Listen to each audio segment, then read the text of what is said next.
YouTube channel near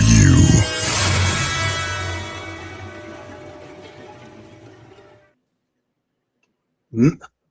Aren't the creepy ones always so nice and interesting to start off a health show? Oh, yes.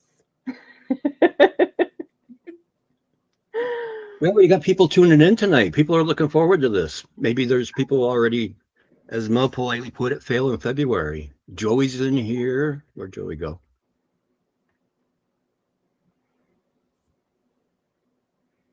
We have Samao. I'm not even going to try the last name. Hello. Joey Awaya. Remember the George Carlin? Mary's here. Hi, Mary. How we doing? How's Mel? How's Holly? We both know what kind of days we have, but you know, everybody else is wondering the same. Yeah, it was just a I'm gonna politely put it on a PG-13 channel. Yeah. We just put forth some teamwork and just got things done. Yes, we That's did. And when you talk about it, the funny thing was everybody just went their separate ways, did their things, and we got everything done without a whole lot of communication. It was just like we were reading each other's minds. Yep. Except Holly did help fix the fact that I had about a 3-inch duster and there was about an 8-inch push broom that made it much faster. That was pretty fantastic. My dad always said, and it will always stick with me, he told me 2 different things. One, I am always more brown than brain, which seems to be the case a lot of times. And number 2 was my brain was like a BB in a boxcar. It rolled the opposite way the train rolled. So, which seems to be true a lot of the times if you talk to Elaine. So, Oh, it's all right. It takes all kinds. that's right. It keeps life interesting. It does. Spinning. Joy, yep. We all have fitness and we've been friends for even longer than we've been working together. Yep. So, but Battle Fitness is actually the place that did bring us together.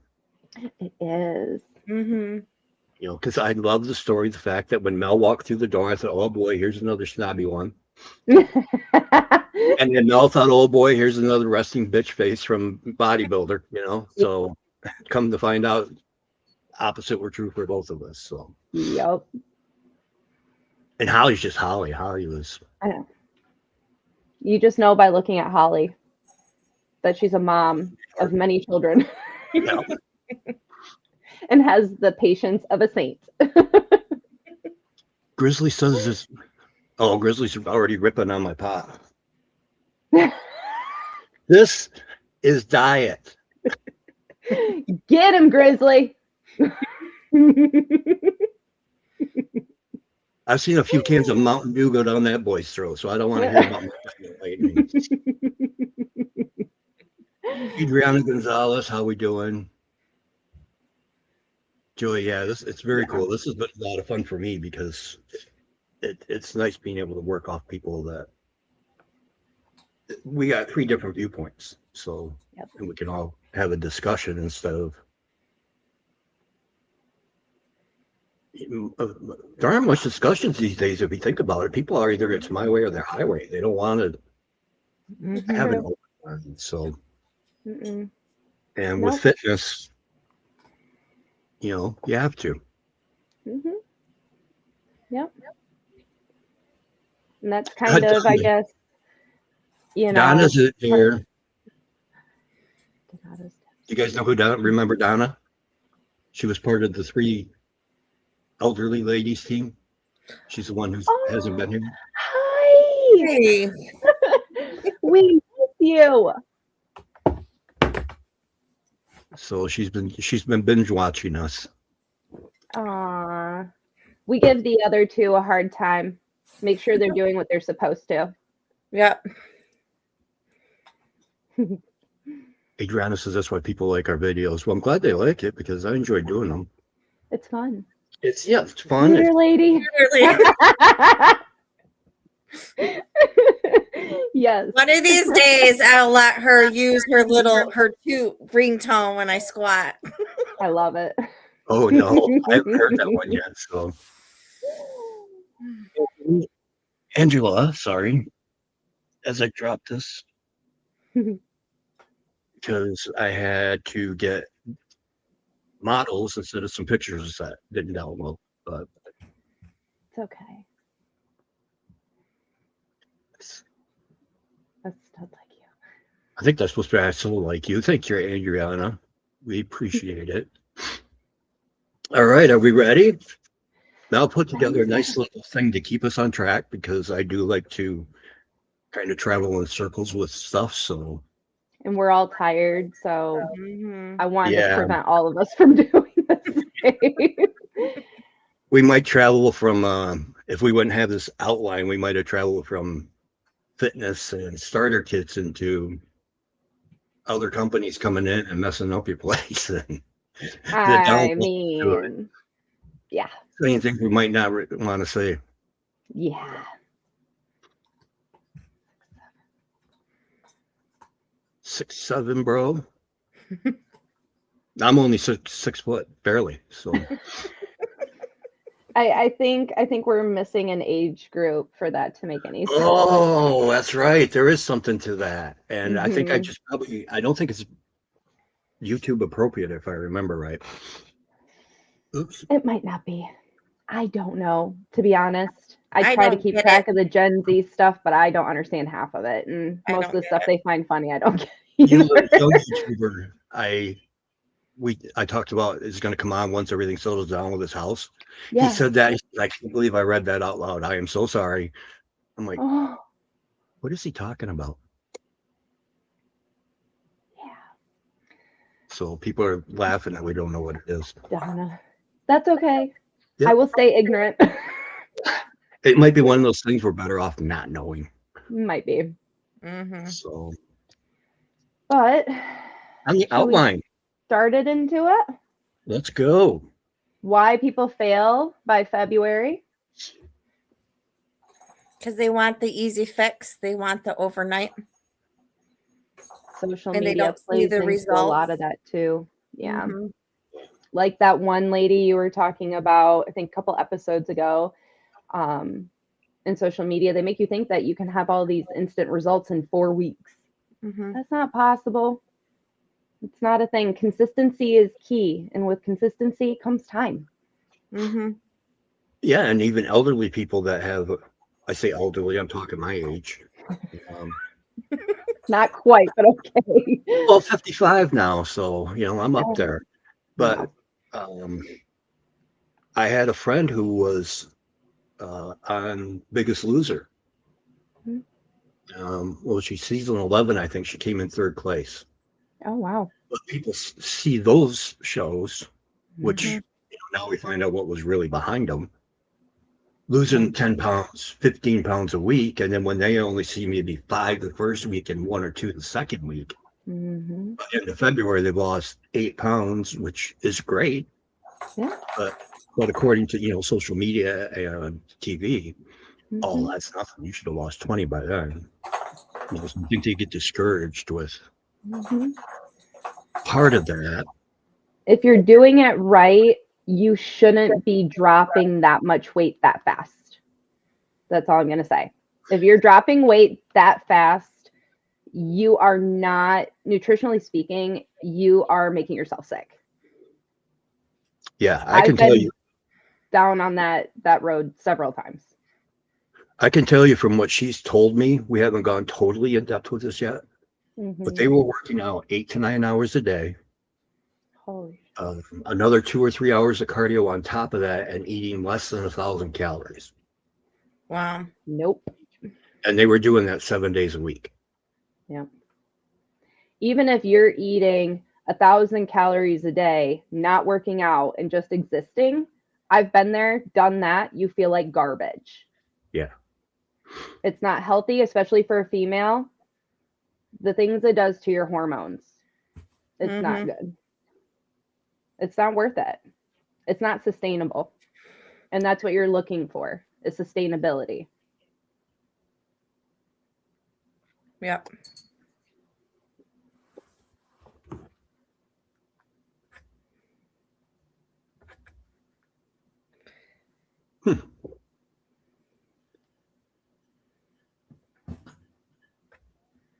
Guy is? Wow.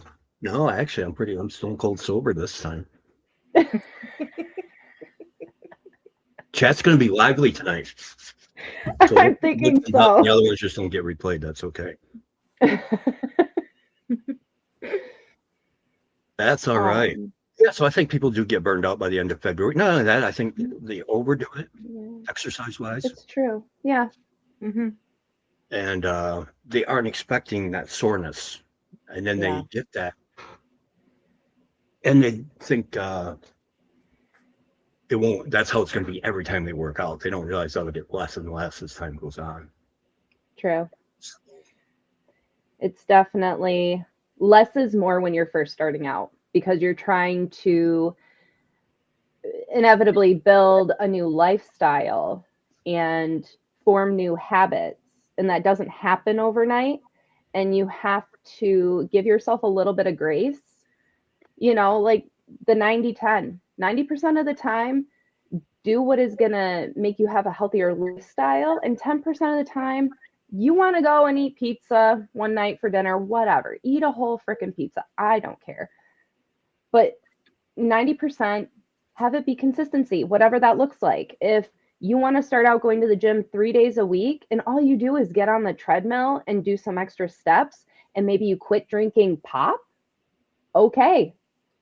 Watch some pounds come off. Mm-hmm. It's really that easy, especially when you have beginner gains. Right, Brian? Exactly. Yeah. Yeah, and even all this fall off at some point. I mean, get burned out or whatever, but it's the ones that first start that make it the hardest, because they haven't experienced. You and I, we've all been up and down on the yo-yo diet a little bit, but and even I still like, God, I should have lost 3 pounds this week, even though I lost 2, which is still good. At the same point, you get discouraged because it wasn't the number you wanted, even though you made progress. So we have to remember, progress is still progress, even if it's a half a pound. That's still, why I don't weigh myself. I go by how my clothes fit. And Holly yells at me all the time. Yep. Well, and that's the thing people don't realize. If you lose half a pound a week, that's 25 pounds in a year, roughly. Yeah. So Because it's all about sustainability. It's about a lifestyle change. It's not about having a diet. And that's what I don't think a lot of people understand. You don't have to do this. You don't have to do keto or do, what is that? Go fruitarian, or, I got to be vegetarian now because supposedly protein's bad. Like, you're so inundated with all these different diets, but really what a diet is just what you're putting in your body. Eating a whole foods diet is good enough. You don't need to do keto. It's unnecessary. And that instant gratification of losing 10 pounds, that's water weight. That's not actually pounds lost. Yeah. I think it's for every, I might be mistaken, but I think it's for every gram of carb you consume, you hold on to 4 grams of water, something like that. Oh. Mm-hmm. Yeah, and then your sodium will do that too. Yes, sir. So that's why you have to be careful on. Yep. Adrian says that your butt needs to go get the job. You do. You got to. First part of that process is getting there. Yep. And man, Trump. Donna says, being my age, motivation is a tough one, and then my knee gets in the way. I lost 17 last June when I went on a Vermont bus trip, then got sick later and gained most of it back. Doctor put me on steroids, and that'll mess you up. Yeah, the swelling of the steroids. Yep. People have to not only look at when I think we talked about this a little bit, but before, where not only are you looking at the side effect of a medication that makes you gain weight, you need to know why it makes you gain weight. You don't just accept the fact. You need to know the mechanism behind it in order to combat that. Like the fact, I talked about, I had a friend who, I had her on bare minimum calories, even less than I thought she should have been, but she was on a medication called Seroquel. And when you deep dove it found out that in most women, it slowed their metabolism by 20%. So not only do you got to be in a calorie deficit, but now you got to slash another 20% just for the medication. So people got to look into this, and to stay motivated. I think it helps to have certain goals. You want to get into a certain outfit, or maybe you got a reunion coming up. For me right now, we know I have some health issues, so this is going to be my last big run at making that old man Wolverine look good. So all or nothing for this one, and we'll see what happens. So even somebody who's been doing it 40 years runs out of motivation at some point. But you also have to set realistic goals and expectations, and not try to set realistic goals. Not say you're going to lose like 50 pounds in 2 months. Yep. Or have a lot of smaller goals that will inevitably help you reach that larger goal you have. Yep. Otherwise, you're putting too much pressure on it and you'll never reach that goal. Yep. You just won't. They'll make a perfect point. You need baby goals to get to the big goal, because otherwise it's moving a mountain with a teaspoon. It looks like it'll never happen, but eventually keep chipping away. Yep.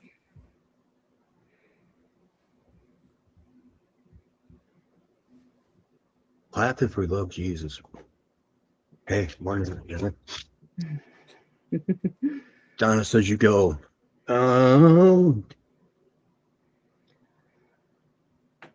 Where we're going to next? The home base, the environment. That is important, because that environment can unmotivate you as well. Yes. Especially if you go to the gym at the wrong time of the day and it's your first time walking into a gym and it's the 5 o'clock rush. Yeah. Definitely when you're shopping around, that is an important question to ask. What's the rush? What type of people do you have at certain times? Because got our powerlifting and bodybuilders kind of in clusters where it's almost predictable. And we think more people that are doing just fitness or things like that, so people can work that around their schedules, where there's someplace where they're more comfortable with the crowd. Yep. It's definitely, and then, sometimes picking a gym, maybe you have one that's 5 minutes away from you, but you go in there, you don't really like the vibe, but you're like, oh, well, it's closer, so I'll be more apt to go. Well, no, you're not going to. Pick the one that's 20, 30 minutes away from you that you definitely will be going to because you like the environment more. Yep. That will help you to stay consistent if you actually enjoy the gym you're going to. If you want to know about the community, ask the people at the front desk. Is there if you need a community where maybe some people keep you accountable, if you need that accountability, ask them about that. Are people really talking to each other, interacting, or is it a gym where people go in there and they look angry and have headphones on and keep to themselves? Yeah, Donna, what's a good time to go? I like to go to 11:30 to noon. That's probably going to depend where you live, depending on the crowd you want. I mean, we have at our gym 11:30 to noon isn't bad right now. I mean, 2 o'clock seems to be a little bit more quiet even. Yep. And then when you start hitting at 5 o'clock after work, kids are out of school. It's about 4 o'clock it starts to get busy. Yep. Yeah. So that's when, if you like people and that kind of thing, then, that's great. But at our place, it's probably between 6 and 8 when you get the big boys in. The big boys and the younger kids on a lot of gear. Yeah. That like to look at themselves in the mirror and they're louder. Yeah. Yep. And the morning crowd seems to be more, if you're an early morning person, for a lot of people that works great. You get up before work, you got your workout out of the way, Yeah. Everyone's usually quiet. They don't talk to you because they're still half asleep, just try to get their stuff done and leave. It was amazing this morning. There's like maybe 3 people at like 5:27. So Wow. Yeah. Yeah, Donna lives a couple blocks away up in town. Oh, I didn't know you lived that close. Donna, what you are doing right now is giving us reasons where I'm going to send Mel and Holly your I know. Facebook, and we may come and drag you to the gym between 11:30 and 12. Now that we know you like that time. So, and another thing to ask is, something we don't offer, but is like, do they have a couple day passes or like a week pass? mhm. And then just go try it at a couple different times. See, what time's going to work for you and the crowd that's in there. Mhm. Because it's like trying before you buy. Memberships aren't necessarily cheap. So getting a feel for it before you drop that amount of money. If you want to get a year membership, maybe you only want to do monthly. Yeah. Whatever you need to, hold yourself accountable. Most gyms offer it. And then maybe see if they like do like a free like training for like if you sign up, or even just commit to maybe like one session. So then if you have any questions, if you don't know how to use any of the equipment, then maybe you can have them, show you or give you ideas, or just so you feel more comfortable when you go in on machines or stretch or whatever your goals are if you want to lift and you never lifted before. That's a really good idea. Mm-hmm. And I used to say, up until maybe 2 years ago, I tell people, I said, you know what? There is so much information on YouTube now, watch a few videos, but now there is so much misinformation that I don't do that anymore. Nope. I tell people, get with a trainer, and do maybe 3 or 4, depending on how the trainer does their sessions. Like if I sell 10 sessions, I'll tell somebody that they're not in the best financial position to do that for a long time. I'll tell them, hey, why don't we do 3 or 4? Just make sure you got your form down. You do that routine for a while, and then either you quit making progress or you get bored. Then use another session and do another workout. Then those 10 sessions could last, 6 months to a year. Yeah. And keep you motivated because that workout can change. Yeah. Right. And then you can also have the trainer, or if they're good in nutrition, they can keep you accountable for your nutrition as well, if that's something you're interested in. Yeah. So you can get a wide variety of getting the motivation and the accountability. For me, it's accountability. That's why I hire a coach. Accountability every week. And for me, I just apparently am a masochist, and just is what it is. I program all my own stuff and do my own nutrition, and then I complain about it. But the thing is, up until probably 2010, maybe, all the bodybuilders and everybody else were doing their own research. They didn't have coaches. No, they were figuring this stuff out, which kind of cracks me up, because you had bodybuilders doing all this stuff in the 70s, 80s, and 90s, and now all the research is coming out to find out that what they were doing was right. Which, I'm sorry, if you couldn't tell because their arms are 22 inches, that what they're doing was right. Besides, that kind of. What are the books that you read to get your knowledge for when you first started at the gym? I got Arnold's book. I read the whole thing from front to back when I realized what social media has confused people about. There's no difference between men and women. You work out the same. It does not matter. So I read Arnold's book from the front to back, and his best friend, oh, I can't remember his Franco. first. Yes, Franco Colombo. Read his nutrition book. Simple. It was so simple, to the point, and that's where I learned about the difference between raw and cooked protein and how all those measurements worked.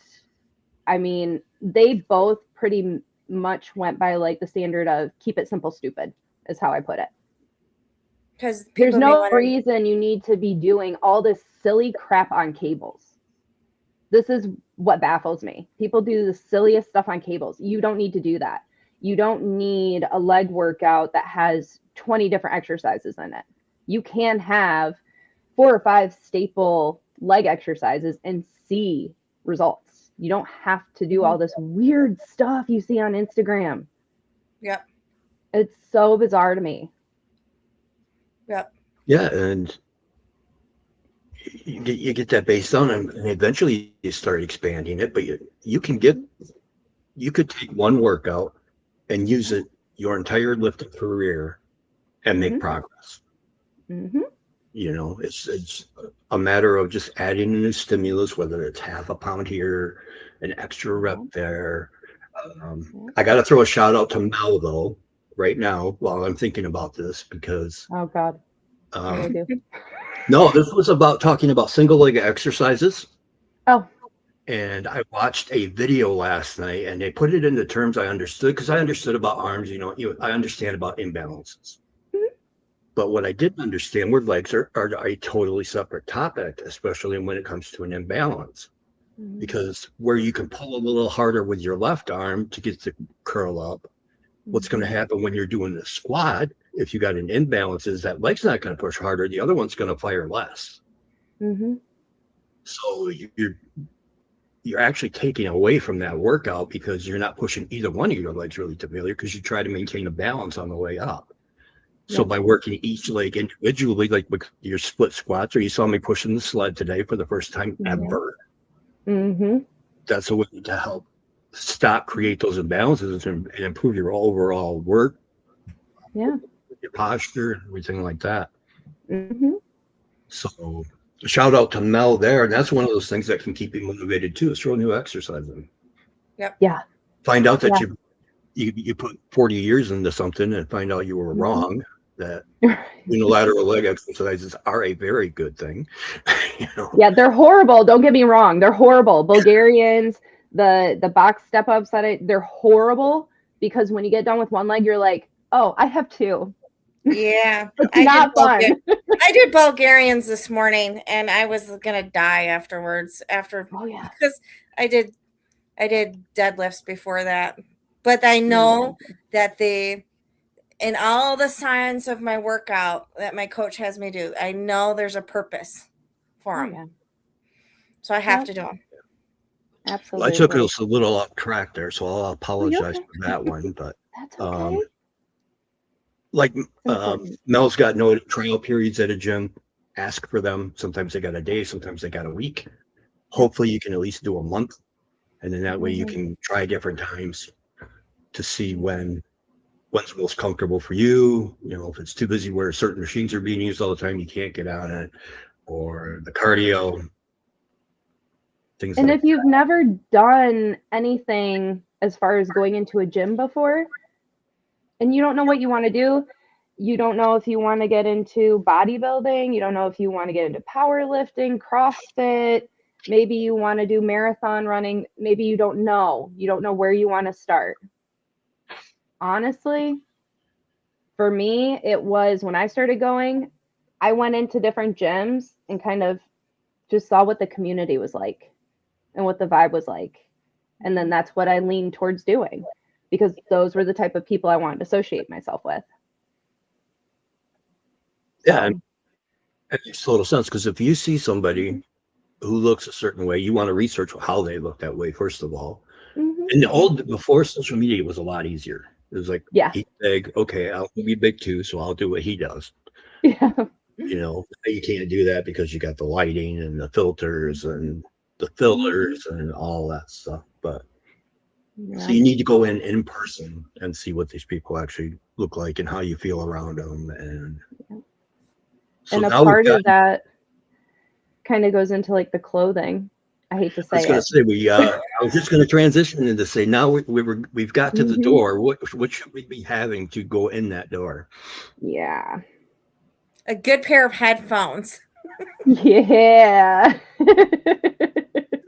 Brian uses different headphones than us. Yeah, I do. I use over the ear because something with my ear canals, the headbuds fall out all the time. Yeah. So I can wear over the ear headphones.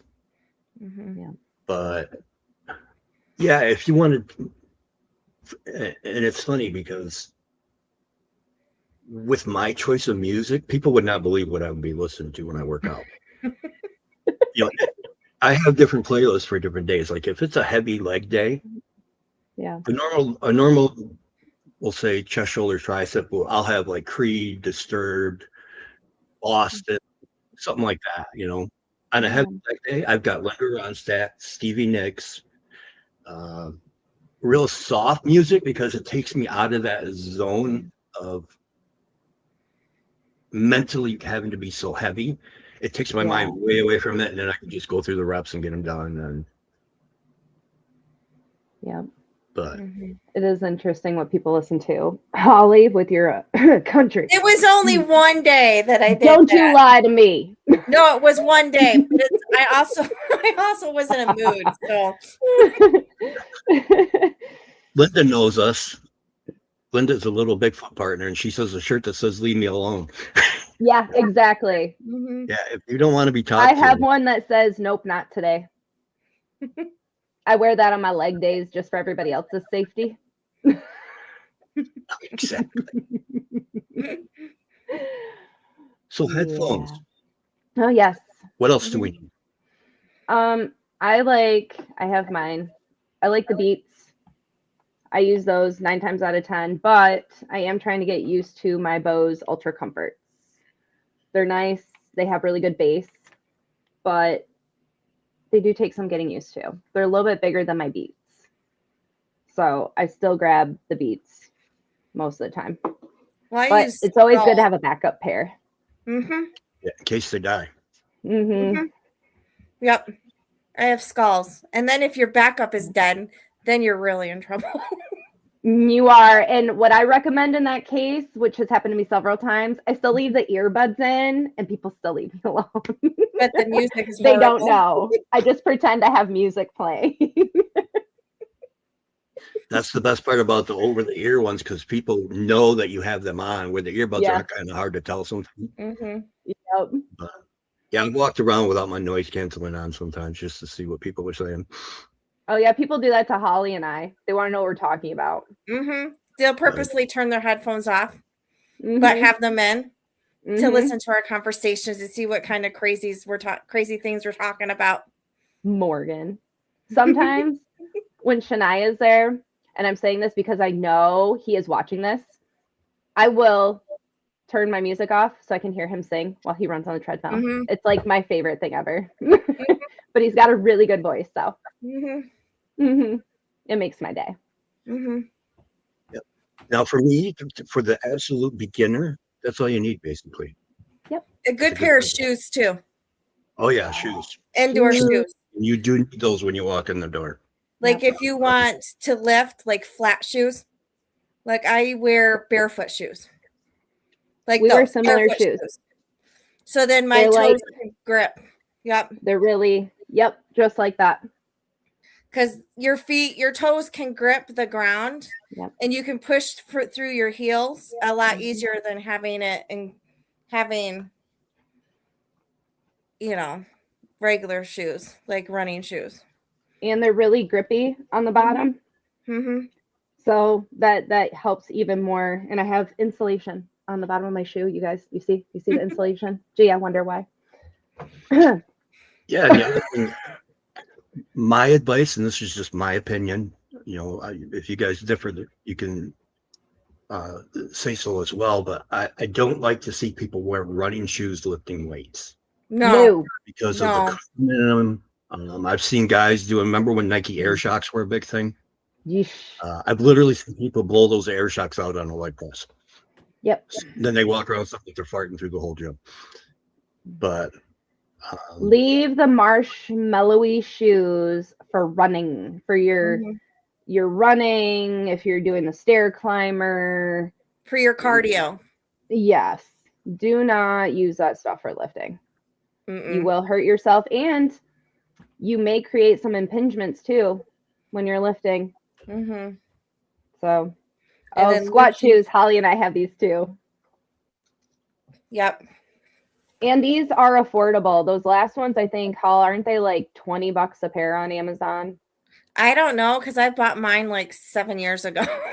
Okay. I think I only spent like maybe $20 most on those. And then these ones, these were cheap too, like $60, I think, maybe at the most. I think I got them on sale though during Black Friday, but yeah. No, my barefoot shoes were like 40.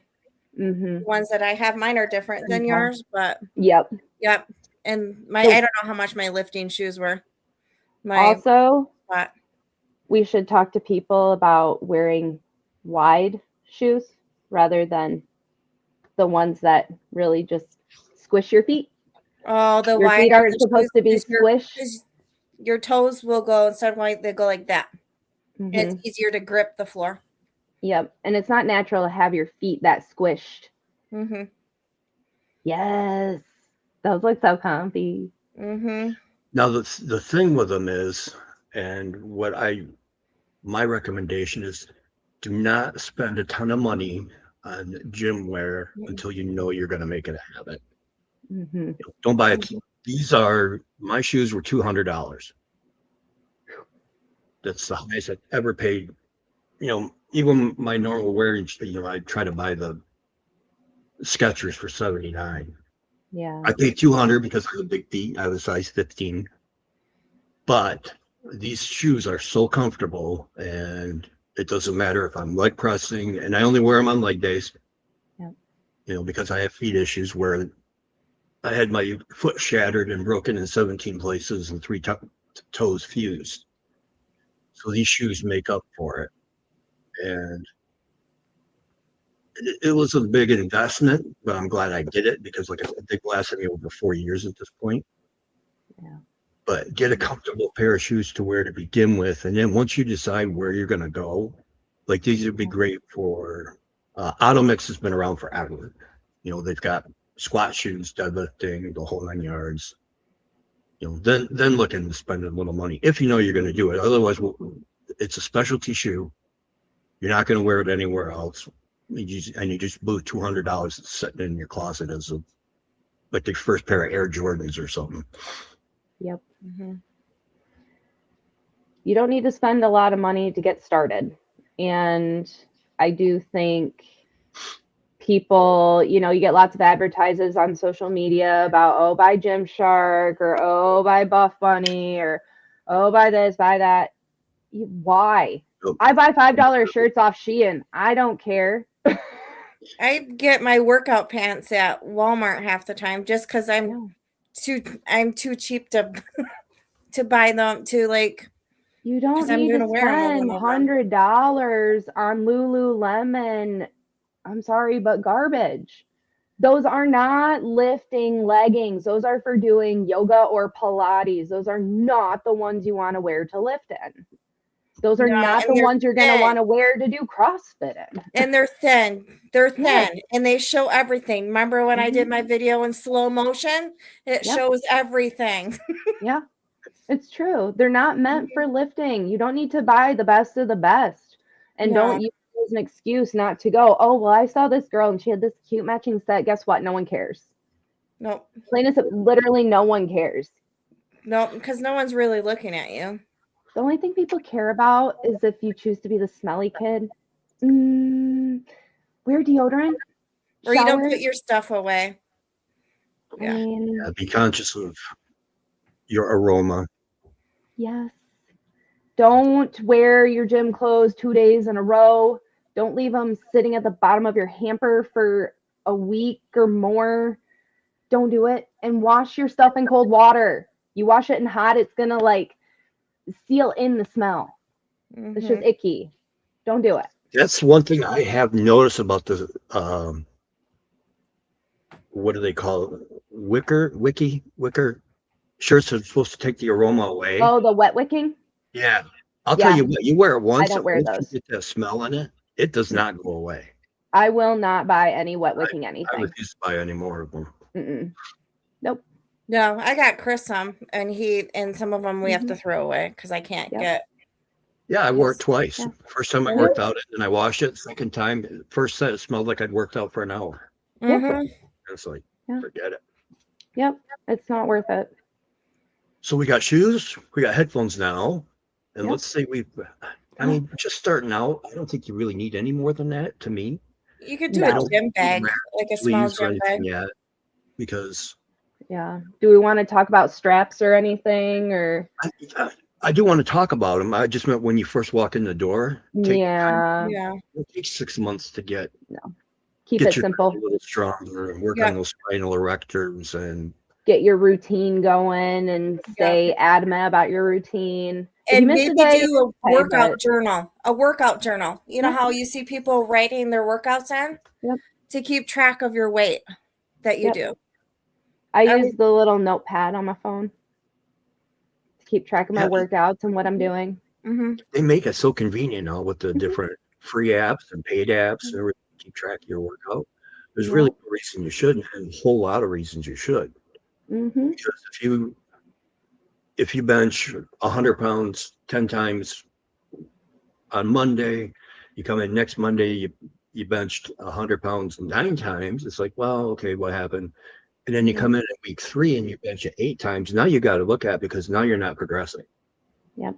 You can And for logbook. So for now you got women, you'll notice that it'll line up with things like what Brian's saying will line up with your little monthly friend Yep. Yeah. and where you're at in the calendar with it. Also, which brings me up to things keeping your gym bag. Holly and I will understand this. I will for nosebleeds. The men are going to kind of be like, ew. Keep tampons and pads in your bag, because not all gyms Because- supply them. like Holly does. Holly does because she's nice and does that for us and our gym members. But other gyms do not do that. So make sure you are prepared. Yep. Donna, do each workout up because your muscles, remember, it works different. Muscles and change. Donna, I could argue with this on a little bit. You do need to change, but you don't need to change necessarily the workout. You just need to change how you do it. Whether I've it's been an using the same workout for months. Yeah. Like probably you can a let year. it work out into the ground. Now, if it's a thing where you're mentally getting bored, then change it up. Absolutely. But it's not required to make progress. Yep. And really, like, I only change mine up probably every 6 months, I would say, but based on what I'm doing and what my goals are. And Yeah, I've got a workout A, workout B, and then the only time that changes is if somebody's on a machine I need and I'm in a hurry. Yeah. On the cable for push downs, I might go do extensions on a different one, single-handed instead. But Yep, that's like I have T-bar rows and I have rack pulls listed, but I only do one of them depending on which one's open, which one's available. If the T-bar row is taken, well, then I'll just go do rack pulls. yeah. And I always pray that one of my machines are taken. Yes, she does.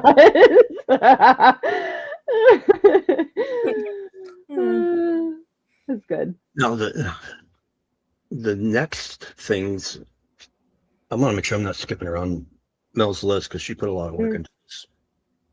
Oh, supplements? No, we still got a couple more accessories we can talk about because there are What do you got? lifting straps. Oh, yeah, that you can have wraps that you can use Okay. if you have I problems have with my tendinitis or anything. wraps. These are Harbinger wraps. I use these mainly for deadlifts or if I'm doing meadow rows, or that's pretty much it. Or if I'm using heavier dumbbells for Bulgarian split squats, sometimes my wrist and my grip give out. I've got tiny little toddler hands, so that does me no good. And I have, for bench, I have wrist wraps. Yep. So my wrist doesn't go like that when I bench. And Yep, I have and these I have. ones. I was going to say, Mel's got. Yep. I've got Versa grip. These are Cobra grips. So Same thing. same principle. Mhm. It's, to me, it's a lot easier to use because you basically just put it on. I got to be careful how I word this. Velcro it on. He's saying strap on and people go in the ditch. It doesn't matter what you say now because I'm already laughing. So, and then instead of having to use, and you grab the bar and that's it. It's that Yep. easy. Yeah, Yep. when you start using some of these wraps that people make out of, judo gis and things like that, and you're trying to wrap that bar with one hand and you're trying to wrap with the second hand, it can be a whole lot of intimidating and frustrating. So, And I use mine mainly for pull-ups. yeah, I have a And then- huge issue with tendonitis with my left hand, so I wrap everything when I any type of pull movement. And then you have these for your ankles. You want to do kickbacks, Oh yeah, activate your glutes, warm them up before you have yourself a leg day if you want to. I don't always. And Bands.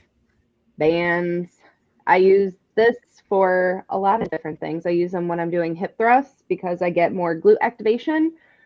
I use them for leg presses because, again, you get a bigger bang for your buck. Yeah, I don't do the silly things where you put it around your legs and then you do side steps on the turf. I don't do that. I don't see a point in it. You're already stretching before you work out. That's just my opinion. and that's like for knees, people can do. Let's see if I got the right pictures.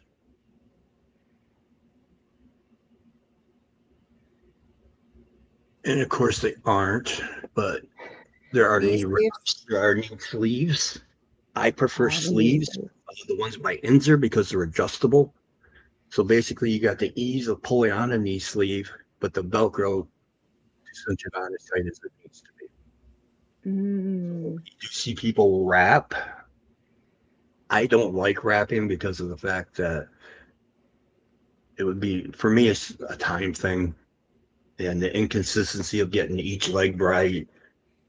I think you have a better chance of getting it too tight and then wind up with, when you're squatting, your patellar tendon potentially being in the wrong spot and really screwing yourself up. Yeah. So. And Holli. Yep, we got micro plates. Yep, 1.5. Yep, I have 1s, 3/4, halves, and then 1/4. Just to push past plateaus when you're benching or squatting. Even deadlifts, I suppose. I never use them for deadlifts, but. Yep. No, one of my favorite bodybuilders, Jordan Peters, he puts them on a leg press. I mean, the guy's really? over 2,000 pounds, but he'll put that half kilo on there. Really? Yep. Oh, that's interesting. Because it still adds up in the workload. That's true. That is true. Every little bit counts. Yep. And weight belts is where things can get really tricky. Holli's got a real power lifter one. I don't know if my belt, if I can show my belt. It's got a swear word in it. Right, here's mine. There you go. Yeah, and show them how thick it is.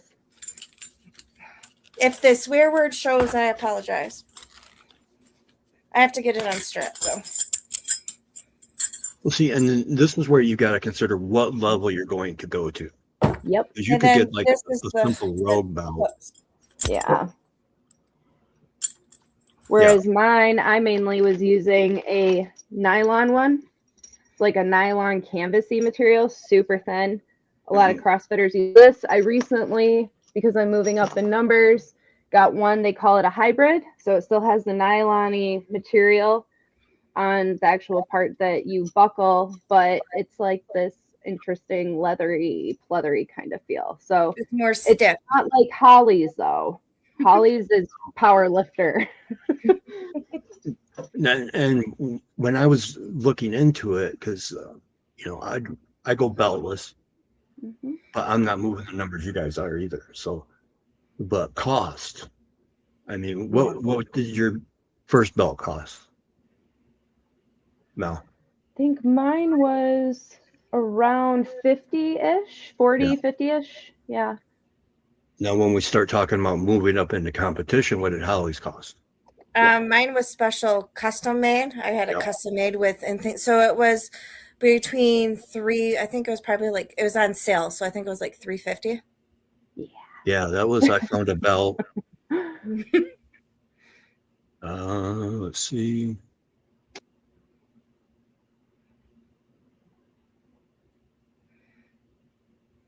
Oh, SBD. So this, Oh, one of the levers. The top of the line. So you can get crazy. And this was like $400.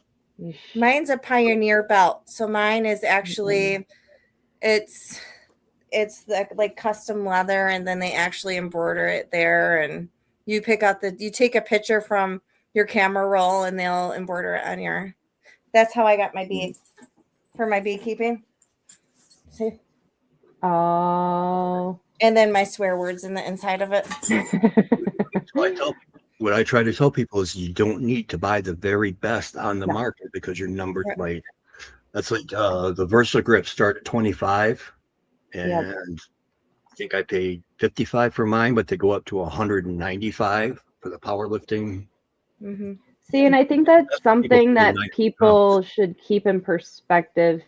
Like you're saying, Brian, it's when you're first starting out, you shouldn't be using any of this other than getting a proper pair of shoes. You should not be using any of this stuff. It's unnecessary. You haven't even tapped into your beginner gains yet. You shouldn't be using straps to do RDLs or a belt to do squats. That's just going to do you a disservice in the long run. Like, well, I didn't use a belt until 2 years ago, and I've been powerlifting for like 6 years. Yep. Yeah, we were given spinal erectors and all that stuff for a reason. So unless you're prone to injury right off the bat, if you got a funky knee, like, some people, college football kids or whatever, then maybe a knee sleeve to begin with. But otherwise, raw. Yep. You have to build that inner belt. Yep. So like when I squat, I don't use my belt for anything under like 200. Yeah. So on my light days, I won't use a belt. And that's a great point too, because I don't use my knee sleeves till I get up into my heavier sets. Oh yeah. Until I'm in my heavy working sets, I don't touch anything. I leave it alone. Yep. Because I want to keep the natural belt that in my abdomen that I like created for years, Yep.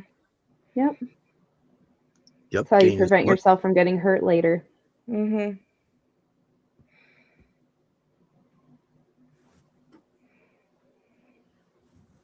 Light days. Do you use pads? I don't. Oh, never mind. I don't. Just because, depending on what you're doing.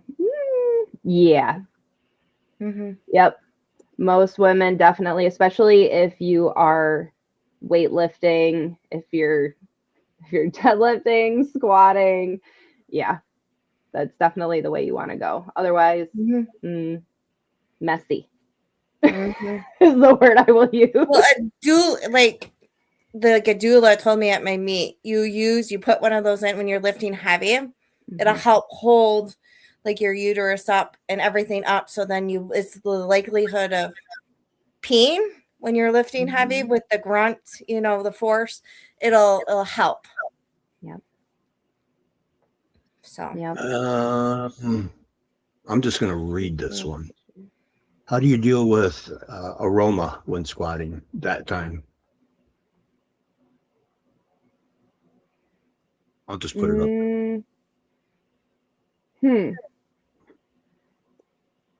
I mean,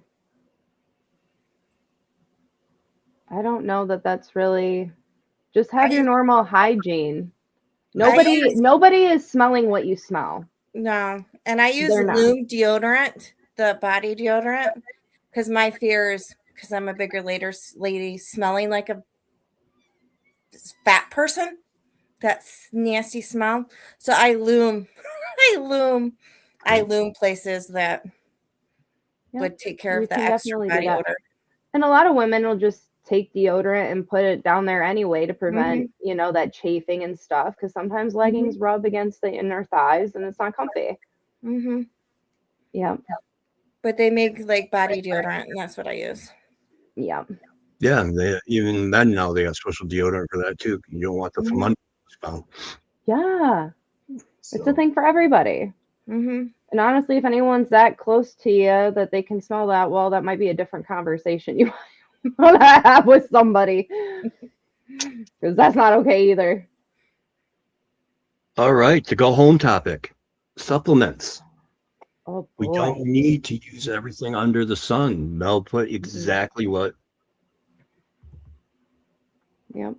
the average person, and I think we should save the first one for last because that's the best one. I mean, protein powders. Yeah. Mm-hmm. It's convenient if you are on the run. Maybe you run out of prepped food. That's me, and I will be consuming some of that later.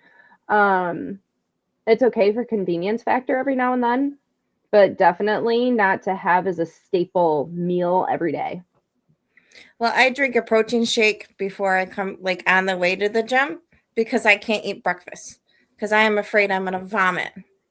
But Like, you do literally- the prepared Premier protein. Yeah. That's the one. I drink that before. And then my pre-workout isn't making me like off the rails because I take a huge scoop. The Premier protein is like, tell me if I'm wrong or not, but isn't that technically a meal replacement? There's a lot more in it than like what you would get in a normal protein powder. I think so. I think there's like vitamins and stuff. It's just convenient for me. Yeah. Premier, they actually at the wound care clinic up here in Traverse. Yeah. They actually recommend to use Premier because the body, the way they formulate it, digests it a little bit differently, so you get more out of it. Okay. Munson's Wound Care Clinic actually promotes Premier. Okay. Faster healing and recovery and Nice. things like But that. then I go home and eat breakfast. So like it's not like a replacement. Right. You're still intaking whole foods. Mm-hmm. Pre-workout. Mm-hmm. Yeah. Definitely to be used as a tool, not something that you should just be consuming on your day off from the gym. No. Yeah, and really, if dependent on the time of day too, because if you work out at 6 and you want to be in bed at 9, you want to make sure you use a non-stim, because otherwise you're not going to sleep. I could take it at 6 and still be sleeping by 9. Well, that's But like Mel said, you want to use it as a tool, not as a main staple in your diet, because you will get yeah. you will get used to it, and if you're using the stim ones, it can be just as difficult as getting off a caffeine pop. Yeah, but I'm crazy. I'll take it. I took it at like 5 this morning, and then I'll like 5:27, and then I'll go home after the gym and drink like a cup of coffee, go off my day. But I only use it when I lift. I don't use it if my accessories didn't include a lift. I won't use it on my accessory day. Yeah, no, I wouldn't either. Yeah, that's how I do it. Because I use the pre-workout I use has creatine in it, so I don't have creatine throughout the day. On the days I work out, I use the non-stim version, depending on how I feel. If I feel good, then it's non-stim. If I know it's going to be a grinder, then I'll throw in 200 milligrams of caffeine and stuff. And but you got to be careful with it because they are putting so much stims in the pre-workouts now. I mean, we still wanted to gym by a girl of mine, 600 milligrams of caffeine if you double scoop. Yep. 100 is the daily recommended, over that, it's crazy. It's a lot of caffeine. Mm-hmm. There's a lot of, and none of this stuff, I think, to keep a little bit of perspective on it, this is not FDA regulated stuff. Right. They can put literally anything in it that you want and anything that they want, and they don't even have to. I think if it's under a certain percentage that goes into it, they actually don't even have to put it on the ingredients label. No, and they can hide how much of it they put in with a proprietary blend. Yes. By saying you've got 1,000 milligrams of this, they have to list in order the most to the least, but they don't tell you how much of each. It could be 999 milligrams of this, and then just a little particle of the rest. So, yeah. So when you do pick a pre-workout, pick one that doesn't make you a prick, and pick one that is upfront with what's in the label. Is My the favorite red one one? Is What's that? Total War? Is that a good, like the one that we sell? The one that I Yeah, take? they got a good reputation. They have a good reputation. I don't like it because there's too much beta alanine. That's Yeah. my favorite. For part. me personally. I don't do My beta shoulders alanine. were itching the other day Yeah. after I took it. No thanks. To me, with the beta alanine, the fact that you have to have 3,500 milligrams per day for 30 days to get a 1% increase in cardio, not worth it. No.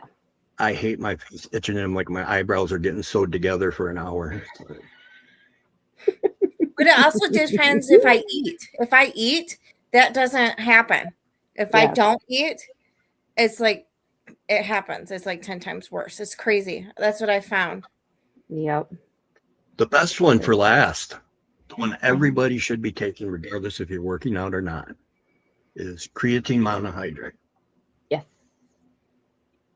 Because it's, for people who don't know, it actually comes from red meat, but with the dose that they have it, in order to get the 5 grams that's average for people that need it, you would have to eat 2.5 pounds of red meat to get that same dose. So by making it in the powder form, you get the benefits of it without having to consume half a cow. Yep. And the benefits are just so much. And the reason why I tell people that they're recommending it to people that don't even work out now because of the the effects on the brain as far as cognitive and prevention of Alzheimer's and prevention of dementia and just overall brain health is still coming to light. Yeah. It's not even touching your workout benefits. I do think the one side of it that people do need to know, you get these people on TikTok and Instagram talking about you take creatine, you're going to turn into a beast. You look like the Hulk. That's not true. That is not true. I don't care how much creatine you cycle. That is not true. If It drives only. me nuts. Yeah. No. Such a lie. And that kind of goes along with the marketing traps that they lead you into all the time with the BCAs, the ECAs, the fat burners, test boosters, testosterone. Yeah. I've had enough of all of it. And no, you don't need all of that when you first start out in the gym. No, you don't even need any of that crap later. No, your protein powder. Yep. As a tool when needed. Yep. Pre-workout as a tool when needed. Creatine, I think, is just essential for anybody. They should be taking it. It's cheap now. Yep. Don't fall for the trap of specialized creatine with the 3 different types or 5 different types. Creatine monohydrate, straight out the gate. Yep. I personally recommend first form. It's never upset my stomach. I've taken others that almost tasted like battery acid, and they wrecked my stomach. Yeah, and so quality. And at least now they tell you don't have to load it because you'll get that saturation dose at the end of 30 days anyway. Mm-hmm. So you're not wasting a bunch of money. I mean, back in the day when this came out, yes, I'm that old, Phosphagen by EAS. they were telling you to load it, so you were taking 5 doses a day. And you want to talk about gut problems? You guys remember the old parachute pants that had pockets all over? Yeah. Yeah. Greg Valentino, a bodybuilder, used to carry a roll of toilet paper in the bottom right pocket because you never knew when that creatine bubble was going to hit. No. You have to run around somewhere and hopefully not get caught with your pants down wiping. Wow. No thanks. And it was $79.99 for a 30 serving creatine. You know, now for 100 servings, I think we sell it for what, 39, 36? It's 30, it's $32.99. I think it's $32.99. That sounds right. Yeah. So in order to do it back then, the way they were recommending it, you were spending over $150 your first month. So dumb. Donna, how much protein do you need daily? About 0.8 grams per pound of body weight. Bingo. If you're like Brian or Holly and I, a gram per pound of body weight. But I do know my mother is 72, and I do know it is harder for her to consume technically how much protein she needs per day. So based on your body weight, I mean, my mother's probably 135 pounds, maybe. And she gets maybe 100 grams of protein per day. And with her energy expenditure, it suffices for her. But she eats a whole food diet too, so that matters. Yeah, and there's a reason why, in my opinion, BCAAs are garbage, because they call it the other one EAA, essential amino acids, because you need all 9 of them for you to complete protein synthesis.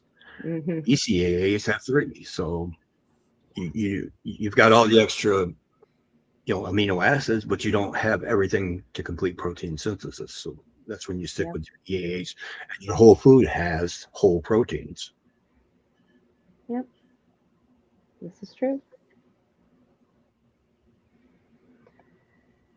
So, should we wrap it up with discipline versus motivation? Sure. Just because we're over the hour mark, I didn't know how far you wanted to go.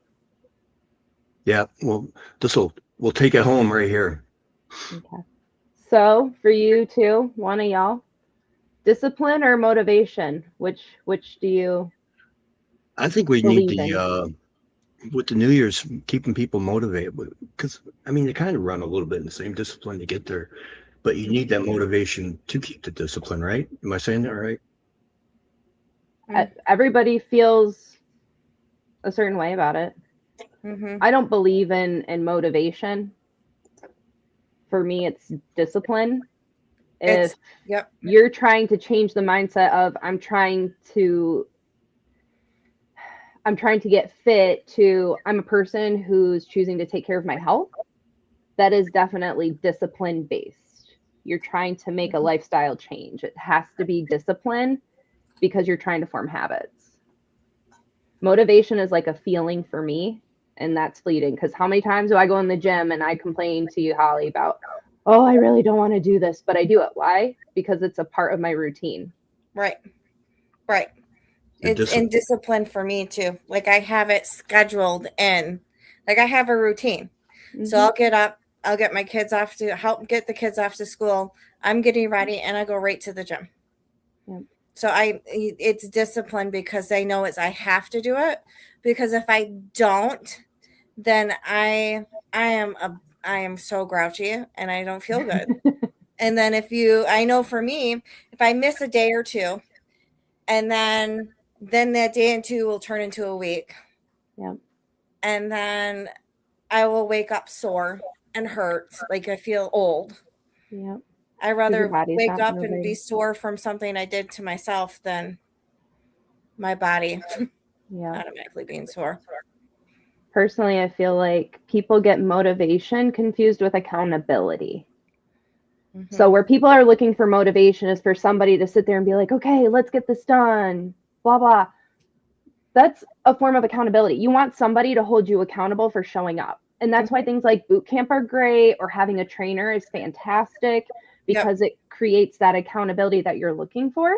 Yep. And that's fine. Some people need that accountability. Yep. But for me, that's what it is. Accountability, not motivation, that they're actually looking for. So when people say, oh, what do you do when you're not feeling motivated anymore? Well, it's not that you're not feeling motivated. You don't have anyone holding you accountable. And maybe you're one of those people that need someone to hold you accountable. And that's okay. Everybody's different in that way. That's perfectly fine. Yeah. It's just like the 3 ladies in the group. I love it. Because they're just like always there and like cheering each other on. I love it. Mm-hmm. They're my favorite. That's probably the best way I think I've ever heard it put, because with accountability, it's an outside source. Mm-hmm. You're looking for that. Discipline is internal and on you. So, yep. Some people need some helpful cheerleading, and that's okay. And others might not. Some days might be harder than others, like Holly and I. Mm-hmm. I'm not exactly a nice cheerleader, but if she's like, oh, I don't want to do this, I'll be like, shut your face and just do it. Like, you know, I'm not nice about it, but I'm there. I'm holding her accountable, so she gets it done. It's fine. She does it for me too sometimes. Yep. There's no shame in that, but I don't think it's motivation people are looking for. No. I think they're falling out of having someone holding them accountable. Yep. Mm-hmm. I think you nailed it perfect. I think that's the perfect way to end this, is on that note. Yeah. It's okay. Go find yourself a gym buddy. Yep. Go introduce yourself to someone new in the gym that you see, and maybe you'll turn out to be lifelong friends. Like even if you think they look scary, they really may not be scary. Yeah.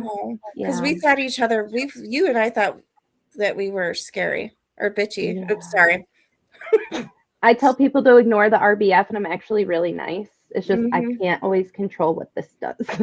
Neither can I. Like glaring into people's soul as I roll out. Yeah. So no, I get it. Yep. Find yourself, and then hold each other accountable. Message each other and say, what time are you going to the gym? I don't know. That's what we would do. That's what we do. Yep. We'll message the night before so we can sort of come around the same time. Yep. And that's why you gotta find your community. And then you'll want to keep coming back. Yep. So, and it's okay to work out by yourself. Oh, Brian. I'm gonna make him wear a hat next time. You know what? Does he have one? Oh, I'm gonna die. I may just pass away if he puts a Santa hat.